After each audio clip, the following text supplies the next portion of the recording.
Hi, my name is Danielle Sayer. I'm from Alexis Nakota Sioux Nation in northern Alberta. I grew up on the reserve for the first 6 years of my life.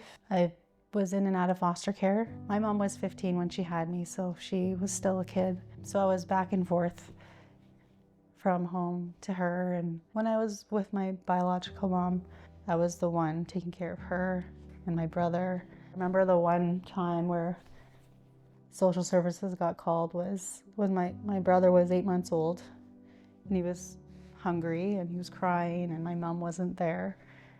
So I had put Pepsi in his bottle just to give him something. And then we lived in like an apartment building. I went door to door knocking on people's doors, just trying to get someone to come help me because my brother was crying and I was scared. And finally a door opened and a couple came out and they took me in and they listened to me and what I had to say, and then they went and found my brother, and then they made the call with my biological mom. It wasn't a safe place for me. Like, I was always worried that she would get stabbed or killed, and I always prayed that she would give up the alcohol. A couple memories of me and my cousin.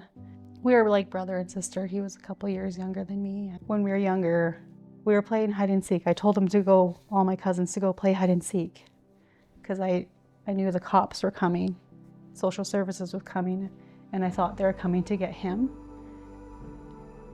So I told them all to go hide, but they came and got me instead. So that was, and he told me that years after, and he said, "Danielle, you saved me. Like, you saved me. You let me be able to be raised at home by my mom and our culture. You saved me." So I was put into this foster home. They had 4 kids of their own, and they took me and my brother.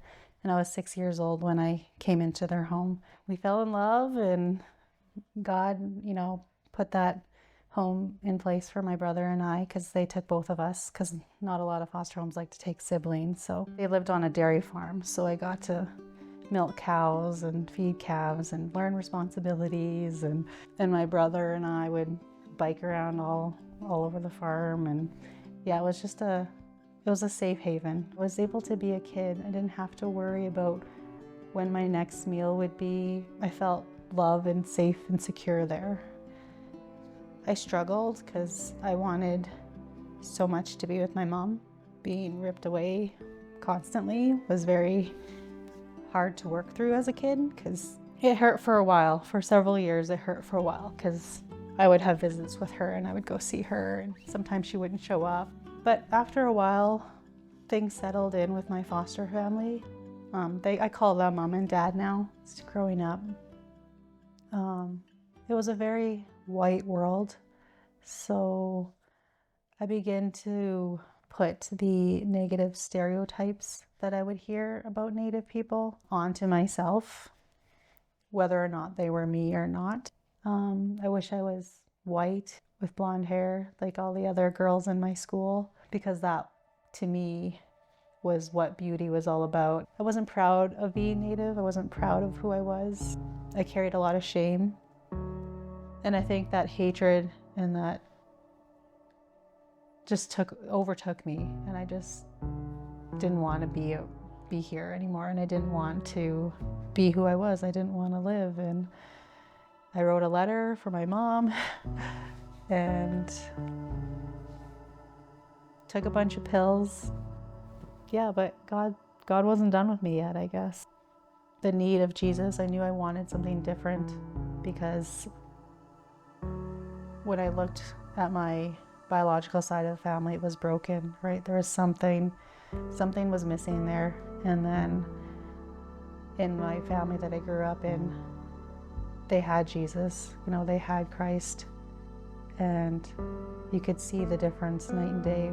I learned all about Jesus, and through Bible stories and going to church.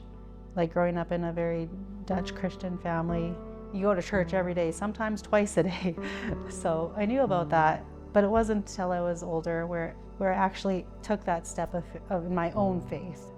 As a teen, I'll say at 16 years old, I attended this youth conference, and I accepted Jesus into my heart, and I really cried out to him at that time, and that's when I really felt God step into my life. He started to break down those walls and those words that I held. Not all natives have to be this checkbox list, right? That's not who we are. That's not who I was. And that's, God revealed that to me, that I didn't have to be that. That wasn't me.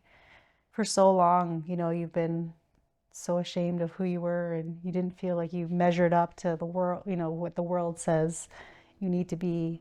When you hear the words that Jesus died for you, God revealed the powerful testimony of his son to me, and that it's a gift and I don't have to do anything. I just need to receive it and then live a life worthy of his will. The only way to find the healing and to heal the brokenness is through Jesus. He's the one that can carry those burdens for you, and he can heal those hurts in your heart and in your soul. And after that, I learned how to just let those voices go, right? Because they weren't of Christ. They weren't from God. Jesus made me, and he loves me for me. And he made me Indigenous, First Nations, and I need to be proud of that, because he died for me. When you go into foster care and you're happy there, but you still have to struggle the loss of your mother and the loss of not knowing your father, right? So there's always that hole. Jesus filled that hole when I asked him into my life, because he made my heart whole, right? Because it was broken before as a kid. God's my father, and he's the only one I need. I am Danielle Sayer, and this is my story.